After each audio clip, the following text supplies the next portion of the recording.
አሜሪካ ዓለም ቅዳሜ ዕለት ከሰማው መብረቃዊ ዜና ድንጋጤ ባልወጣበት በዚህ ጊዜ የኢራኑ ተልዕኮ ገና መጀመሩ ነው የሚል ሌላ አስደንጋጭ መረጃ ይፋ አድርጋለች። የአሜሪካው መከላከያ ሚኒስትር ፒት ሄግሴት አሜሪካ በኢራን ላይ የጀመረችው ጦርነት እየተፋፋመ ባለበትና በእስራኤልና አሜሪካ ጥቃቶች ምክንያት በሲቪሎች ላይ የሚደርሰው ጉዳት አሳሳቢ የሆነ በመጣበት በዚህ ወቅት ተጨማሪ የአሜሪካ ኃይሎች ወደ መካከለኛው ምስራቅ እየገቡ መሆናቸውን ገልጸዋል። ሄግሴት በፔንታገን በሰጡት ጋዜጣዊ መግለጫ አሜሪካና እስራኤል በኢራን ላይ የጀመሩት ወታደራዊ ዘመቻ ገና መጀመሩ ነው ብለዋል። ሲአይኤ ደግሞ በቀጣናው የሚገኙ ታጣቂ የኩርድ ቡድኖችን በመደገፍ ሌላ የጦር ግንባር እያዘጋጀ ስለመሆኑ ተሰምቷል። እንደ ቱርክ፣ ሶሪያና ኢራቅ ያሉ ሀገራትን ያላስደስተው ይህ የአሜሪካ ውሳኔ ታዲያ ጦርነቱ ይበልጥ እንዲጋጋል እያደረገ ስለመሆኑ ተነግሯል። ጤና ይስጥልን።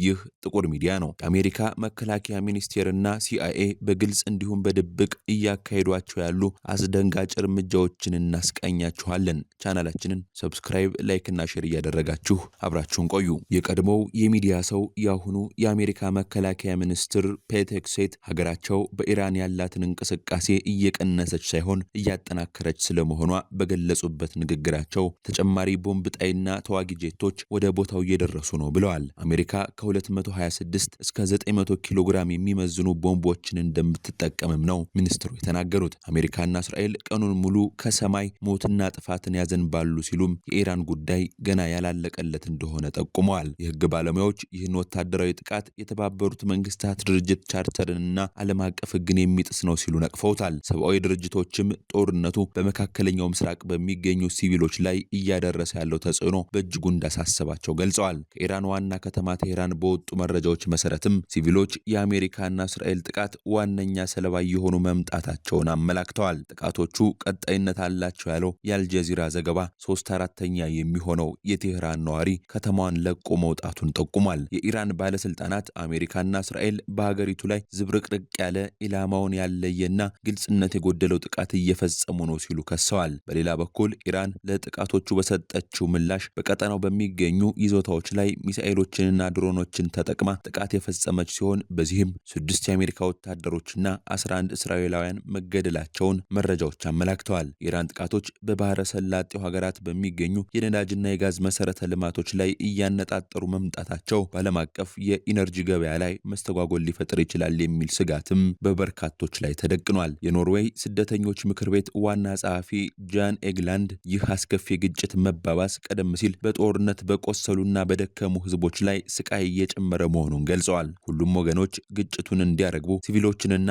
እንደ ትምህርት ቤትና ሆስፒታል ያሉ መሰረተ ልማቶችን እንዲጠብቁ እንዲሁም ዓለም አቀፍ የሰብአዊ መብት ህጎችን እንዲያከብሩ እንጠይቃለን ያሉት ዋና ጸሐፊው የዚህ ቀጠና ህዝብ መከራ በቅቶታል ሲሉ ጥሪ አቅርበዋል። በአሜሪካ እስራኤልና ኢራን መካከል የተቀሰቀሰው ጦርነት 6ኛ ቀኑን በያዘበት በዚህ ወቅት የዶናልድ ትራምፕ አስተዳደር በኢራን ውስጥ አመጽ ለመቀስቀስ የኩርድ ተቃዋሚ ቡድኖችን ለማስታጠቅ ከጫፍ ላይ መድረሱም ተነግሯል። የትራምፕ አስተዳደር ከኩርድ ተቃዋሚ ቡድኖች ጋር መሳሪያ ስለማቅረብ እየተነጋገረ ስለመሆኑ የሚጠቁሙት እነዚህ መረጃዎች በርካታ ቢሆኑም በማንኛውም አይነት ስምምነት ላይ ስለመድረስ አለመድረሳቸው ግን ግልጽ መረጃ የለም። የኩርድ አማጽያን ለዓመታት ቴህራንን ሲቃወሙ የቆዩ ሲሆን በኢራን ኩርዲስታን ግዛትና በሌሎች ምዕራባዊ ግዛቶች በርካታ ጥቃቶችን ፈጽመዋል። ቡድኖቹ በኢራቅና ኢራን ድንበር ላይ የሚንቀሳቀሱ ሲሆን የሁለቱ ሀገራት የኩርድ አናሳ ብሔረሰቦች የጠበቀ ግንኙነት አላቸው። የአሜሪካው የስለላ ድርጅት ሲአይኤ በጎረቤት ኢራቅና ሶሪያ ውስጥ ከኩርድ ቡድኖች ጋር የመስራት የቆየ ታሪክ አለው። ድርጅቱ ላለፉት 10 ዓመታት የአሜሪካ የውጭ ጉዳይ ፖሊሲን የሚቃወሙ መንግስታትን ለማዳከም በተለያዩ ሀገራት አማጽያንን ሲረዳ መቆየቱን የሚያመላክቱ መረጃዎችም ይፋ ተደርገዋል። ጦርነቱ በቀጠለበትና ኢራን በጎረቤት የባህረ ሰላጤው ሀገራት የሚገኙ የአሜሪካ ንብረቶችንና ሰራተኞችን እየመታች ባለችበት ሁኔታ የኢራን አብዮታዊ ዘብ በምዕራብ በኩል የሚገኙ የኩርድ ይዞታዎችን ኢላማ አድርጓል። ይህ የአሜሪካ እቅድ መጥፎ እርምጃ እንደሆነና በኢራን ውስጥ የከፋ ውስጥ ግጭት ሊያስከትል እንደሚችልም ተንታኞች አስጠንቅቀዋል። ይህ የታሰበበት እቅድ አይደለም የሚሉት እነዚህ ተንታኞች ይህም የአሜሪካና ኢራን ጦርነት በሚገባ ያልታቀደ መሆኑን ያሳያል በሚል እየተከራከሩ ይገኛሉ። የኩርድ ቡድኖችን በመጠቀም የኢራን ጦርን ትኩረት መከፋፈል፣ ህዝባዊ ተቃውሞዎች እንዲቀሰቀሱ ማድረግ ወይም ሰሜናዊ ኢራንን ተቆጣጥሮ ለእስራኤል እንደ መከላከያ እንዲያገለግል ማድረግ የሲአይኤ ዋነኛ ዓላማ ስለመሆኑም መረጃዎች አመላክተዋል። ፕሬዚዳንት ትራምፕ ከኢራን ኩርዲስታን መሪ ሙስጠፋ ሄጅሪ እንዲሁም ከኢራቅ ኩርድ መሪዎች መሱድ ባርዛኒና ባፈል ታላባኒ ጋር በስልክ መወያየታቸውንም አክሲዮስ ዘግቧል። እስራኤሉ ጠቅላይ ሚኒስትር ቤንያሚን ኔታንያሁ ይህ የአሜሪካ ኩርድ ግንኙነት እንዲመሰረት ለወራት ግፊት ሲያደርጉ መቆየታቸውን የሚያመላክቱ ፍንጮችም ታይተዋል። እስራኤል በኢራን ኢራቅና ሶሪያ በሚገኙ የኩርድ ቡድኖች ውስጥ የስለላ መረብ እንዳላትም ይታመናል። ሆኖም ተንታኝ ኩሊያም እንደሚሉት አሜሪካ ድጋፏን እስከ መጨረሻው እንደምታጸና በኩርድ ቡድኖች ዘንድ ትልቅ እምነት የለም። ትራምፕ ግጭቱን ለኩርዶች ሰጥተው አሜሪካ ግን ከጀርባ የሚመጣውን ምስቅልቅል ትታ ልትወጣ ትችላለች ሲሉም ስጋታቸውን ገልጸዋል። ኩርዶች በመካከለኛው ምስራቅ የተበተኑ ነገር ግን የራሳቸው ሀገር የሌላቸው እንዲሁም በተለያዩ ሀገራት ውስጥ የመገለል ታሪክ የደረሰባቸው ናቸው። የጋራ ባህልና ቋንቋ አላቸው።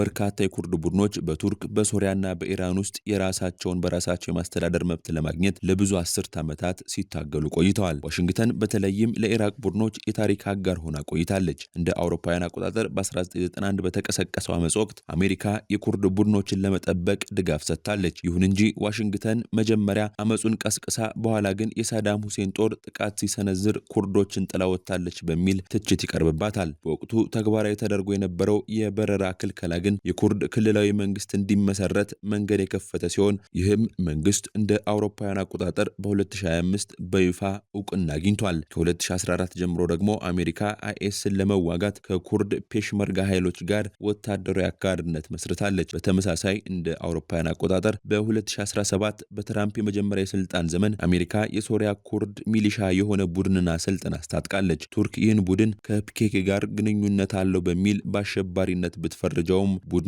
አይኤስን ድል በማድረግ ረገድ ትልቅ ሚና ተጫውቷል። ይህ ቡድን በኋላ ላይ የሶሪያ ዲሞክራቲክ ኃይሎች ዋና አካል ሆኖ ራቃንና ሌሎች የአይኤስን ይዞታዎች ሲቆጣጠር ቆይተዋል። ሆኖም ዋሽንግተን በቅርቡ ፊቷን ከቡድኑ በማዞር እንደ አውሮፓውያን አቆጣጠር በታህሳስ 2024 ስልጣን የያዘውን የፕሬዝዳንት አህመድ አልሻራን አዲስ መንግስት መደገፍ ጀምራለች። በዚህ ምክንያት ይህ ቡድን ከመንግስት ጋር ለመቀላቀል ከሶሪያ መንግስት ጋር ስምምነት ተፈራርሟል። በምላሹም የሶሪያ መንግስት የኩርዶችን መብት እውቅና ሰጥቷል። በሌላ በኩል በቱርክ የሚገኘው ዋናው የኩርድ ቡድን ከአራት አስርት ዓመታት ደም አፋሳሽ የትጥቅ ትግል በኋላ መሳሪያ ለመጣልና ከቱርክ መንግስት ጋር በሰላም ለመነጋገር ወስኗል። ተንታኙ ኩሊያም እንደሚሉት ዋሽንግተን አሁን ከኢራን ኩርዶች ጋር የምታደርገው ጥረት ስትራቴጂካዊ አይደለም። አሜሪካ ከዚህ ቀደም ከአጋሮቿ ጋር የነበራትን ግንኙነት በድንገት የማቋረጥ ልምድ ያላት በመሆኑ ይህ እርምጃ በክልሉ እንደ ቱርክ፣ ሶሪያና ኢራቅ ባሉ አጋሮቿ ላይ ከፍተኛ ቁጣንና ስጋትን ሊፈጥር ይችላል። የአሜሪካ የስለላ ድርጅት ሲአይኤ